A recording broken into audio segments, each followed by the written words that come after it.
Hello and welcome to this great webinar that we've put together, and we hope you get a lot of great information today. So thank you for joining us. We're going to cover a lot of information today, and I'm going to go pretty rapidly. A couple housekeeping things. First off is we're going to have some poll questions for you, and we want to encourage you to participate. And those that participate in the poll questions, they're not very hard, trust me.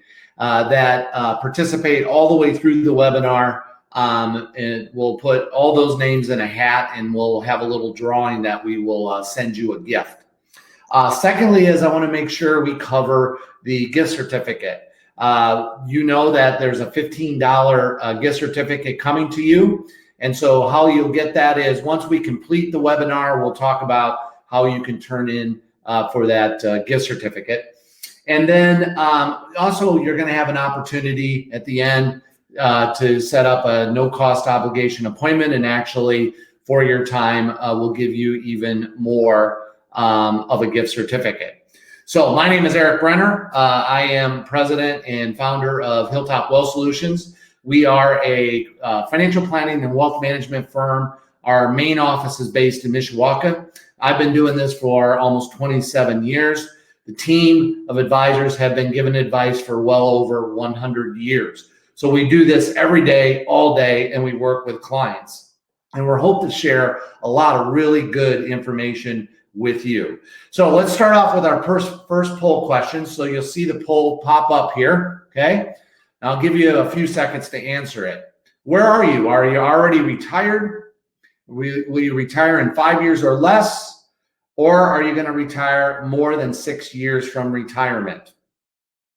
So go ahead and fill that out, and we'll move on. Also, I want to mention that if you do have questions, you should see a question and answer box. You'll be able to submit your questions there as well.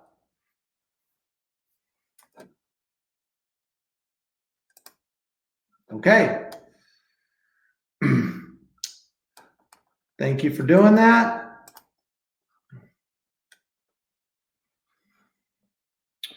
All right.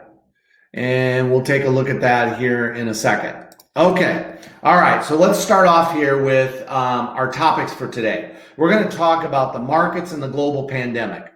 You know, obviously we are in a period of time here, health crisis, but also financial crisis. And so I want to talk about those. We're going to talk about the Secure Act. The Secure Act was a piece of legislation that was passed at the beginning of the year. It kind of got overlooked because obviously everything that's happened here over the last 2.5 months or so with COVID-19. But we're going to dive into some of the details on the Secure Act and what you should be thinking about. I'm going to talk about your tax map. And your tax map is something that we work with clients all the time. We're really going to focus in on what it is you should think about and what are important when it comes to tax planning. You know, when we look at taxes, tax preparation is one thing. Getting the taxes done, that's one piece of it, and you need to have good tax preparation. Tax planning is a whole nother piece of it, especially when you get into retirement. We're going to talk about Social Security. So I'm going to hit it high level as it relates to Social Security, things you should be thinking about as it relates to Social Security. And then we're going to talk about steps to consider. So let's get into the global the global pandemic. This is a crisis like no other. We all know that. And financially, it is like no other. You know, many countries face multiple crises. It's a health crisis, a financial crisis, and the collapse of commodity prices. This makes the Great Lockdown, as we're calling it, the worst recession since the Great Depression, and far worse than the global financial crisis. We know that coming into this, starting January and February, we had record highs in the market. The economy was kind of humming along, and all of a sudden, within a very short period of time, the markets now have dropped. Now they've come back quite a bit, and that's due to many things. Number one is the Fed stepped in several times and have infused money into the system. They've taken money that in their tools that they have and really have made the system liquid and helped that way. Congress passed the CARES Act, and that has been more than $2 trillion money coming to individuals, small businesses, and other organizations. All of that is important.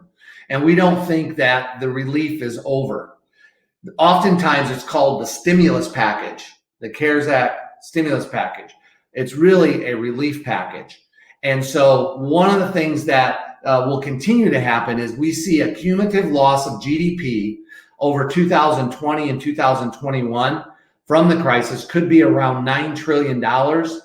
And interesting enough, it's greater than the economies of Japan and Germany combined.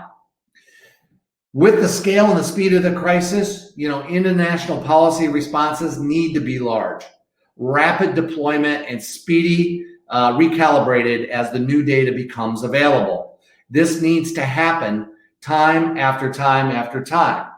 This is why we have government to help step in and help in crises like this. Certainly, we have a lot of courageous folks on the front line, including doctors and nurses, and that needs to be matched by policymakers really all over the world. One of the hopes that we have is we've never had a higher focus on one goal by so many pharmaceutical companies and doctors. We have the smartest scientists and doctors in the world working on one goal, to come up with a vaccine or other medications to help fight this. And then, as you know, unemployment's the worst since the Great Depression. Now, the good part about this is once we get through this, then we really predict that it's going to be some recovery. It's going to be a longer period of time.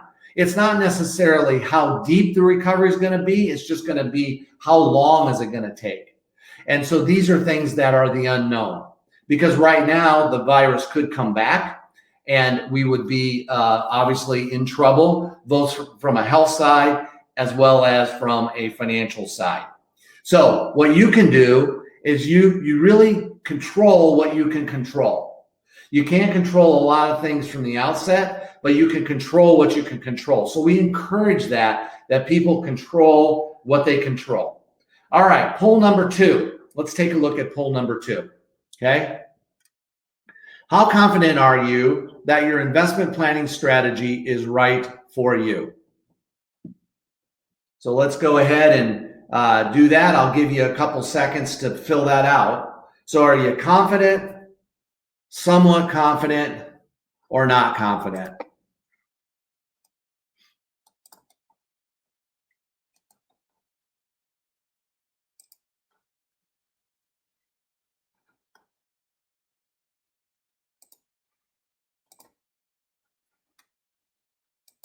Okay.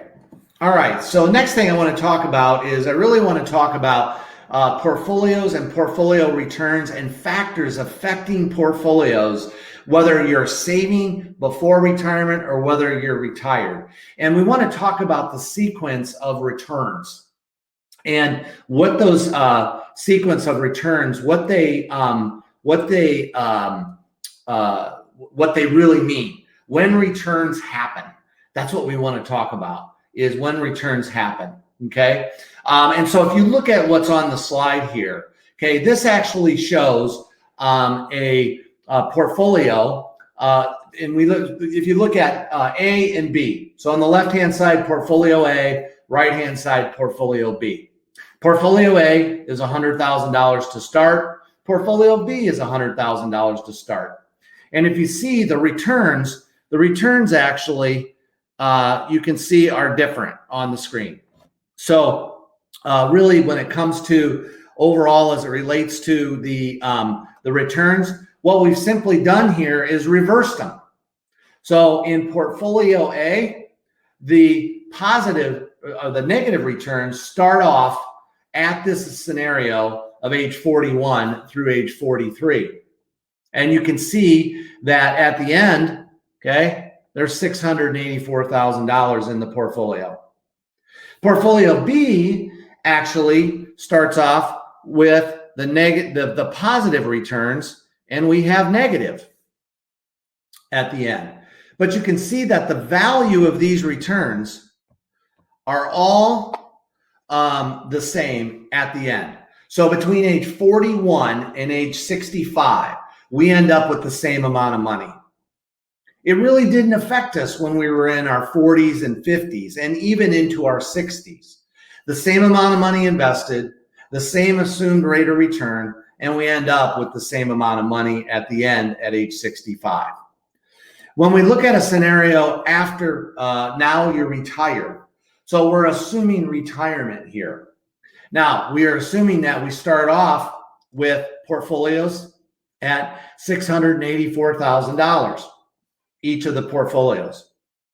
The difference that you'll see is you'll see that in portfolio A, we have the negative returns at the start.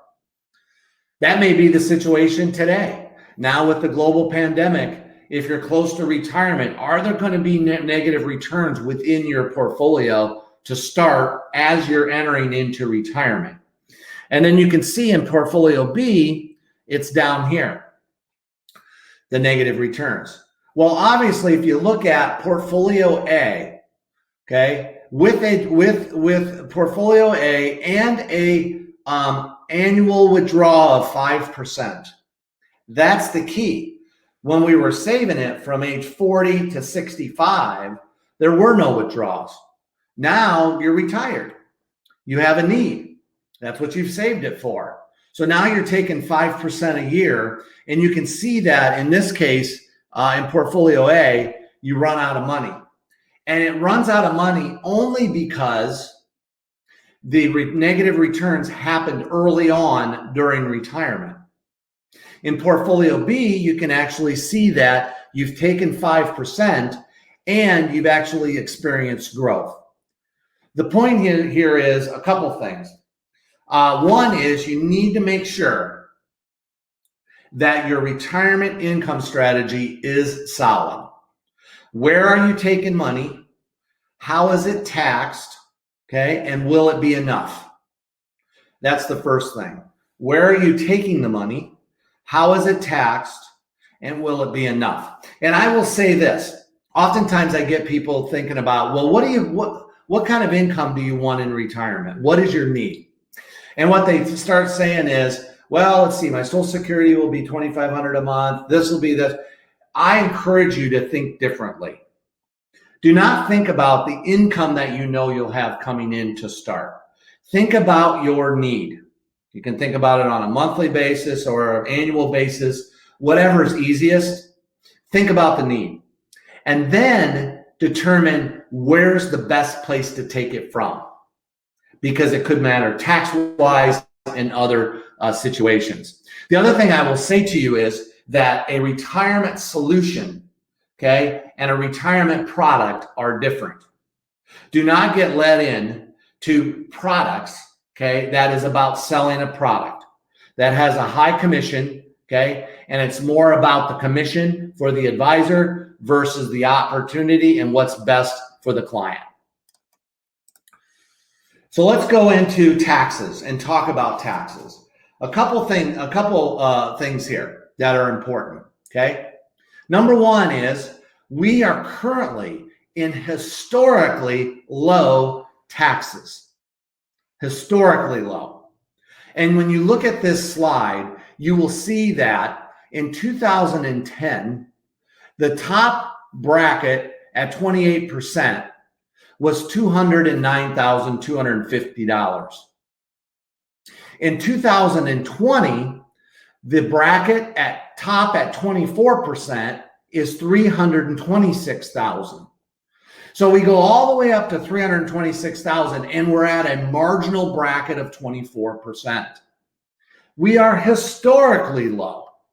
There's no doubt, okay, that we think that this is an opportunity. So with that, let's go ahead with another poll question.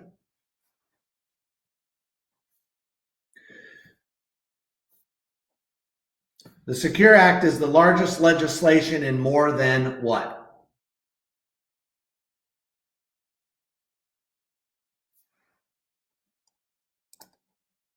So 5 years, 10 years.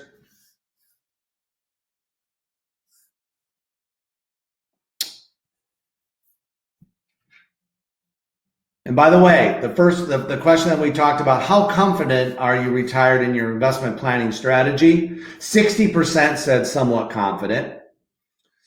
Where are you? Are you retired? Will retire in 5 years or less and more than 6 years away? 43% of you are retired, so congratulations to that. And 29% are will retire in 5 years, and 29% will be more than 6 years.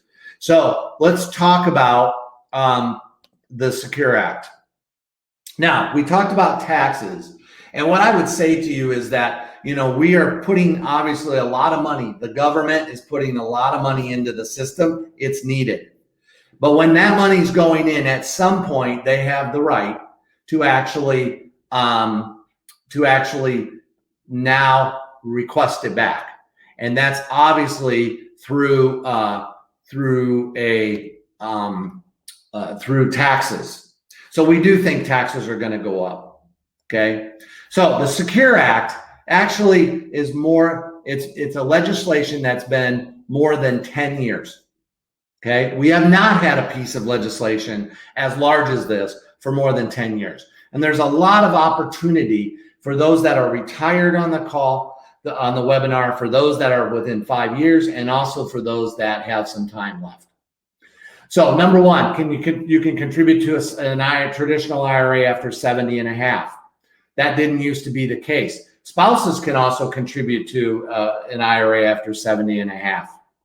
You can use 529 plans for apprenticeships, and you can also take up to $10,000 and pay off a loan. Okay. There are some other provisions as it relates to penalty-free distributions, as well as number 7 there. And number 7 says they now will allow annuities inside of retirement plans that employers can do. Why are they doing this? Well, they're doing annuities because annuities can have some guaranteed benefits attached to them, guaranteed withdrawal benefits. I would be cautious at that and using it, and you really need to understand how much, what the question. Let's talk about the distribution side. What's this mean? For those of you that are in that range, between 55 and 72. That is your window of opportunity.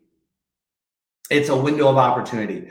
Required minimum distributions have moved from 70 and a half to 72. This is the amount you must withdraw, okay, every year. Because if you don't, there is a penalty. And the penalty is 50%. So they've moved that from 70 and a half to 72. That's good in many cases.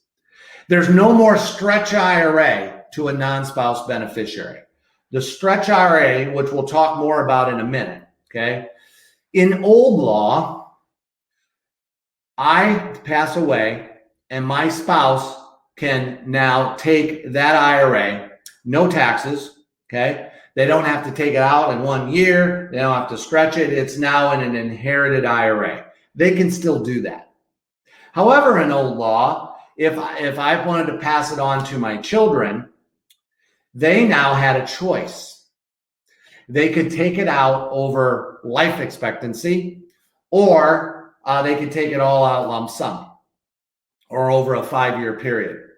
Okay, the choice is not there anymore. So we'll talk more about that. Qualified charitable distributions, okay? This is a great way to give money to charity. So it's allowed after 70 and a half, and it's up to $100,000 per year. So if you give money and you're over 70 and a half to charity, this is the way to do it. It comes right off the top on your taxes. It is a great benefit. I recently met with a client, but he was a new client to me. He had been very charitably inclined. He was 81.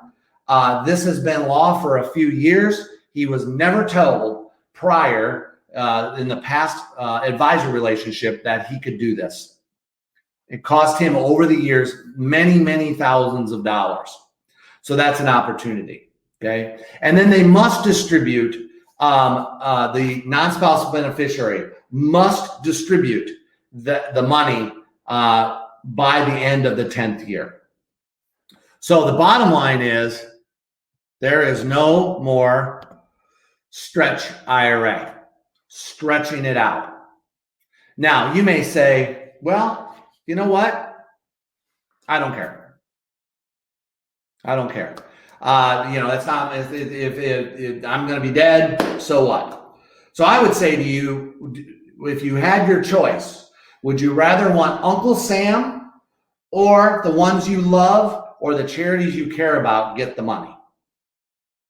So with that, let's look at the next poll question.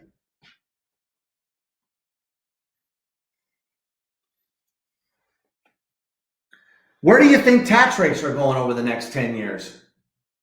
Are they going to go down? Are they going up? Or do they stay the same? What do you think?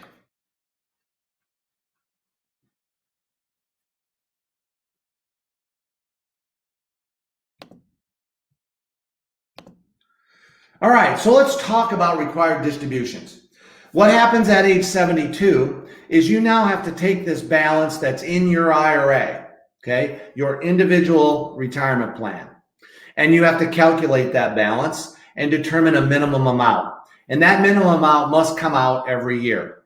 It has to come out every year. That's the law. And again, if you don't, you are subject to a 50% penalty plus taxes. So it can be substantial. So let's take a look at an example. So this example shows somebody that was born in 1955. And that the expected growth on this is 6%.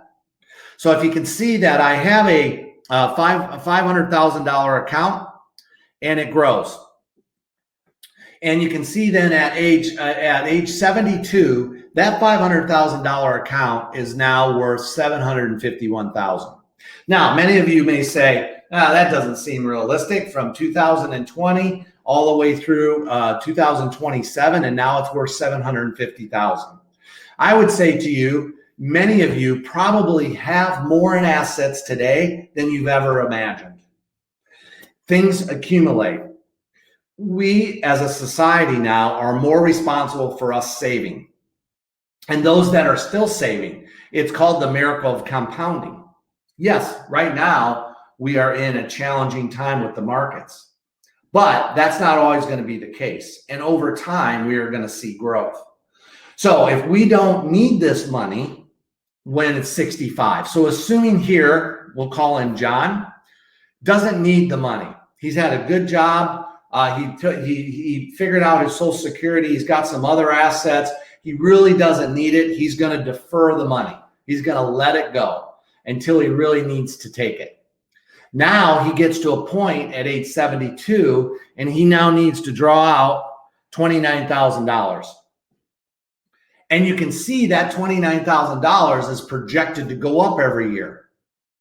So now what's happened is John has now created this tax bomb that's now causing more and more tax later on in life.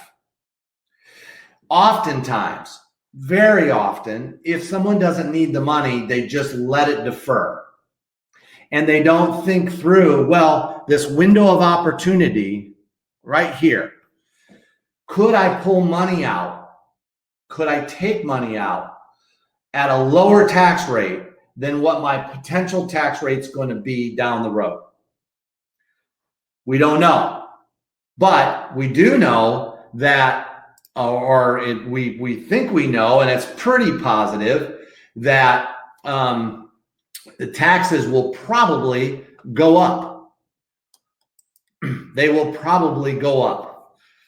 And so what we want to make sure of is we want to make sure, in fact, that was 89% said, yep, they're going to go up.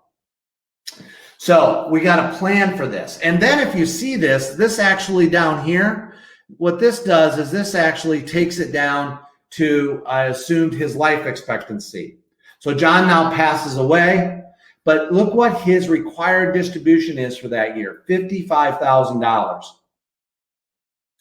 Now we get down to age 89, and that's where that was assuming it passed to his spouse. And now there's a balance right here, the $765,000. That must be paid out by the end of the 10th year to beneficiaries, to non-spouse beneficiaries. Now, many people now are experiencing this. 30 years ago, when you had pensions and Social Security, people had a little bit of savings. 401k plans were not popular, or retirement savings plans.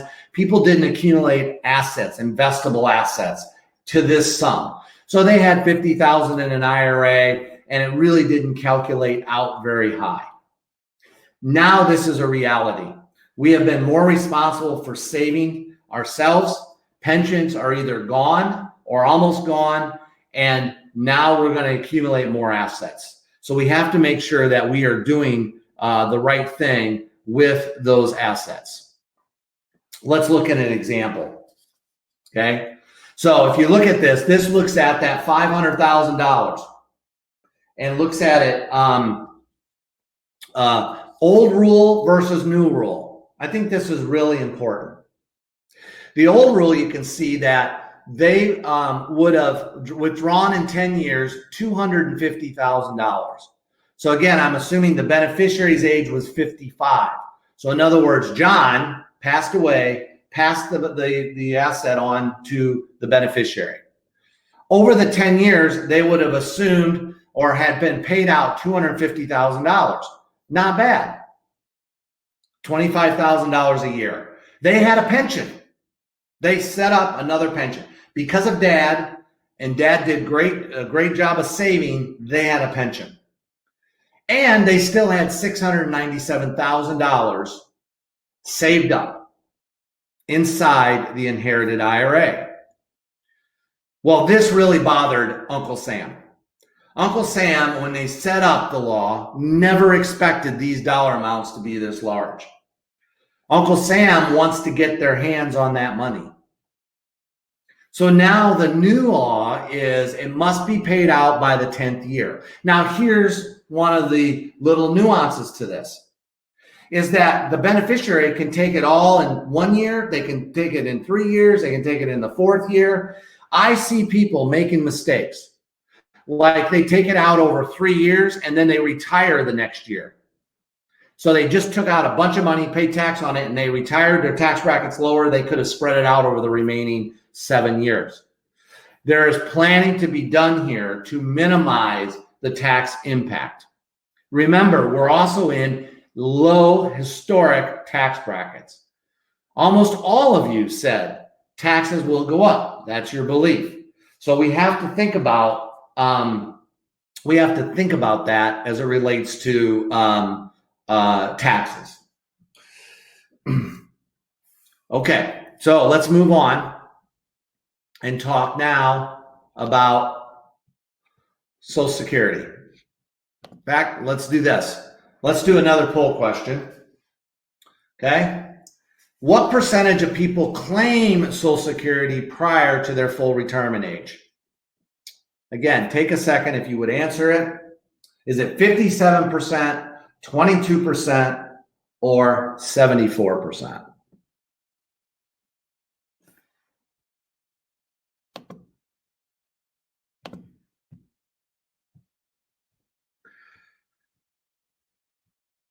Okay, we'll move on. So the answer is 57%. Now, full retirement age, okay, and we do entire workshops on Social Security. It can get very complex very quickly. And many advisors do not talk about Social Security. 2 reasons. One is that they don't understand it fully. And number 2 is they don't get paid on it. It's not a product.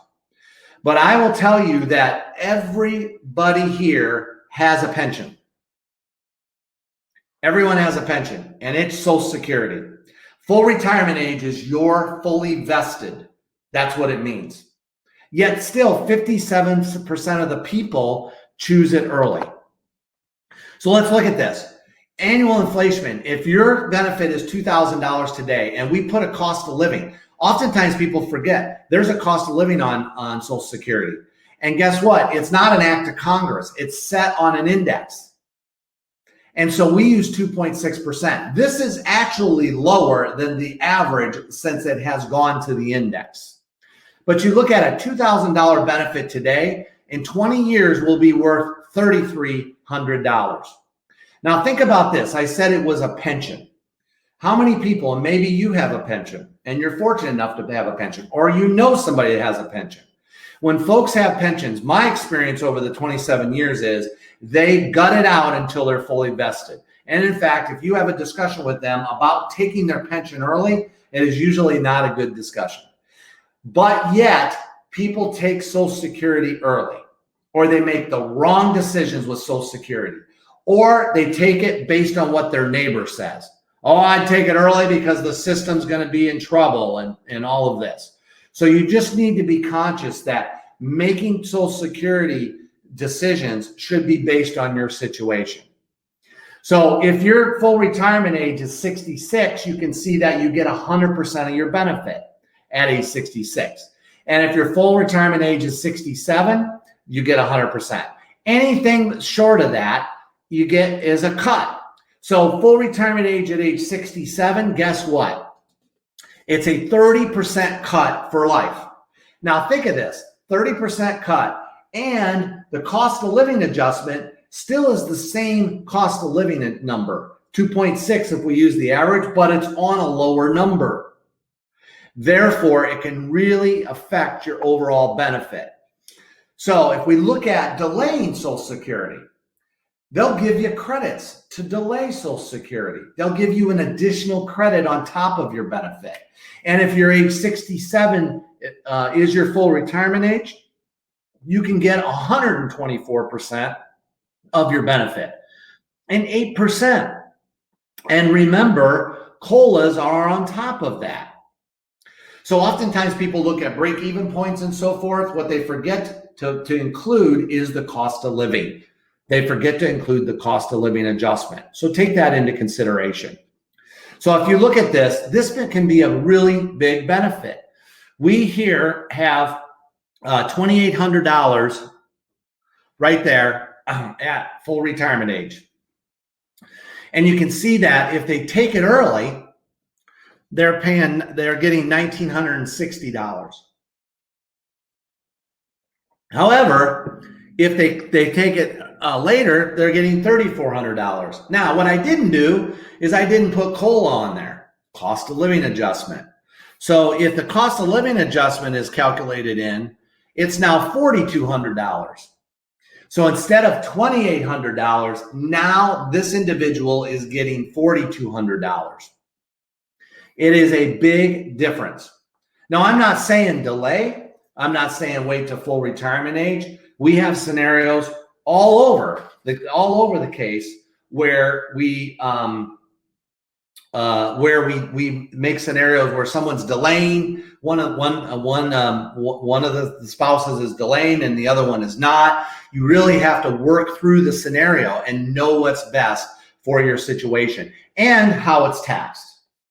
So let's go to the next question. Okay. Please rate your concern on decreasing your taxes during retirement.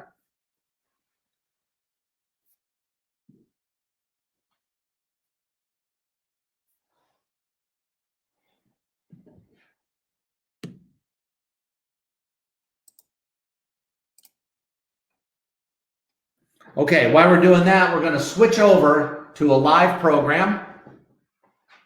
And I want to talk you through this. This is very impactful. This is what we call the tax map. And so the tax map, you'll see the red bar. The red bar is your income. You can see that between 0 and 30, right? See that between 0 and 30?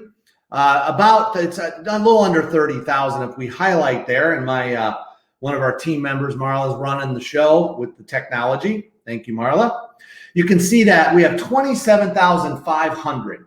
That's 0 to 27,500. That is your exemptions and deductions. That's given to you. In this case, this couple is 65, and they're age 65, over 65, and that's what's given to them. If you see the green dot's where they land, where their income is. Now, if you go down, you see that we're assuming they're taking $50,000. In the first scenario, they said, you know what? I heard we're going to delay Social Security. So let's delay Social Security and let's just take $50,000 out of our IRA. Because you know what? I saw that it grows. It's a tax bomb. Let's see. We're just going to take $50,000. So you can see that $50,000 will equate to $2,317 effective rate. Marginal rates the rate band where your last dollar falls into. An effective rate is what we manage to a lot. Well, let's take into a scenario. So let's assume that now, let's look at a different scenario. We still need $50,000. Remember, I said determine the need. So we need $50,000. Let's take $35,000 in Social Security and $15,000 out of the IRA. And let's see what that calculates at. So if you look here under the red, okay, $50,000. So you can see no change in income. Now look at what my tax is. That is a 0. Now this is why your tax rate and effective rate can be one thing, and your best friend that's retired can be totally different. And you can have the same incomes. So if you look at the red dot on the line, the red dot and the gap between the red dot and getting up to the red, see the gap there? That is opportunity. You're not taking advantage of your standard exemptions and deductions. You literally are leaving it on the table. So let's gear it up and say, you know what? We're going to take $30,000 out of our IRA, not 15. So we're going to take $30,000 out. Why? We only need 50. Okay. But if we can take $30,000 out, we'll use 15 of it and we'll take another 15. And maybe what we'll do is we'll do a Roth conversion. Roth conversions are tax, once they're in the Roth, they're tax free. Okay. So that's a good thing. Tax free. It provides flexibility. So you see the scenario now. I have now an increase of $15,000 and my tax is $1,100. So think about this scenario. So for John and Mary, what we've done is they still have the same $50,000. They have their needs met. That's what they need. However, what they're also doing is they're able to take some money and they could just put it in a savings account if they wanted. They could invest it into a portfolio. They could convert it to a Roth IRA. Okay, this is the opportunity. And the reason why it happens often is how Social Security is taxed, which we don't have time to cover tonight, but also the window of opportunity. This is it. So if you believe, and most of you do based on the polling, you believe that the taxes will go up. This is an opportunity. It is historically low to take a look at. Does this make sense? I'm not saying it's all Roth conversion. I'm saying what's your tax projection like? And you need to manage this year for year. Now, what we also do is we say, okay, let's move that up a little bit, Marla, the 30,000. Let's just go up to 35,000, 40. So when it says, well, let's go up to even out the tax. There we go. We're getting close.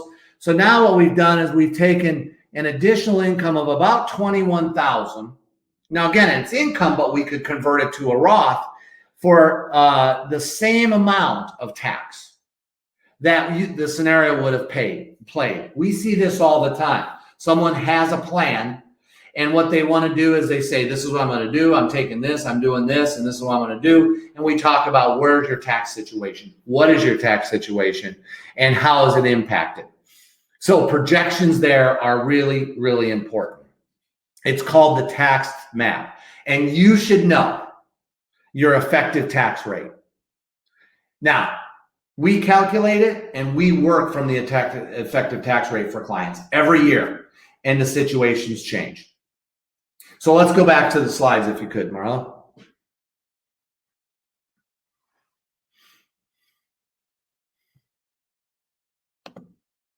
So let's talk about the buckets of control. We call this the 3 buckets and what you can do about it. Number 1 is there are things that we do not control. Now, the global pandemic, certainly you can do your part, social distancing. We've been doing that here at the firm now for many, many weeks. You can't control business closings. You can't control market conditions. We really just need to set that aside, and we can't control that. We have some influence over our decisions family-wise. We have some influence over the government in voting and giving our opinions and opportunities. But what we can control is our health and our investments and our choices over spending. We can control that. So what can you do as an individual? You can review the current plan that you have. Understanding, are you on track? So are you on track now with the global pandemic? With what's happened in the markets? Are you still on track? We have taken a look at many of our clients as we continue to talk with them. A lot of them are still on track. Some of them are going to need to kind of get back on track. May have to make some adjustments.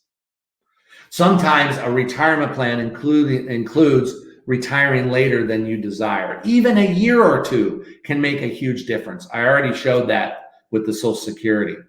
You can review your retirement income and asset strategy. You need to have a plan. I said, where is your money coming from? And do not base it on a product. That is a bad decision.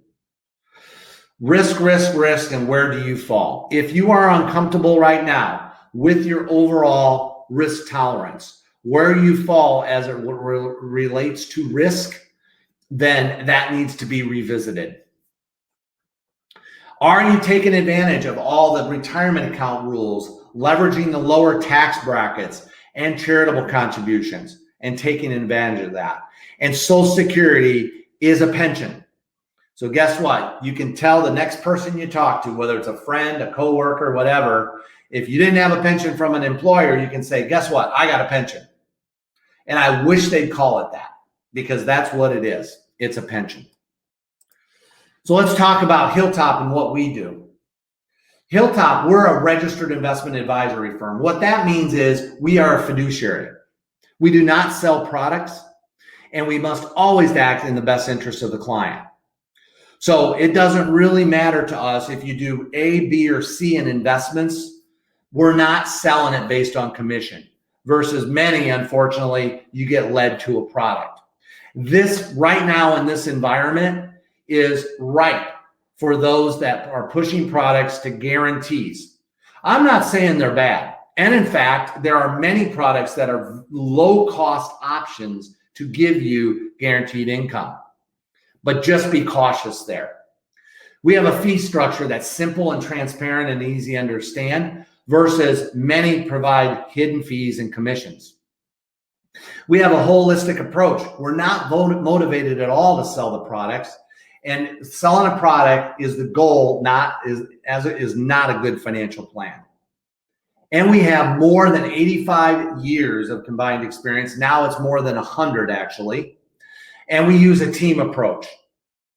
We have the latest tools. One of the things that I strive for here at the firm, when you go to your doctor, and let's say that my shoulder hurts, and they say, you know what, we're going to run some tests, run an MRI, I'm going to get all the data, and I'm going to analyze it. I want that analysis to be good. I want to have the latest equipment. I want that physician to have the latest equipment to give me good data, give them good data to give me good health advice. It's the same way with your financial advice.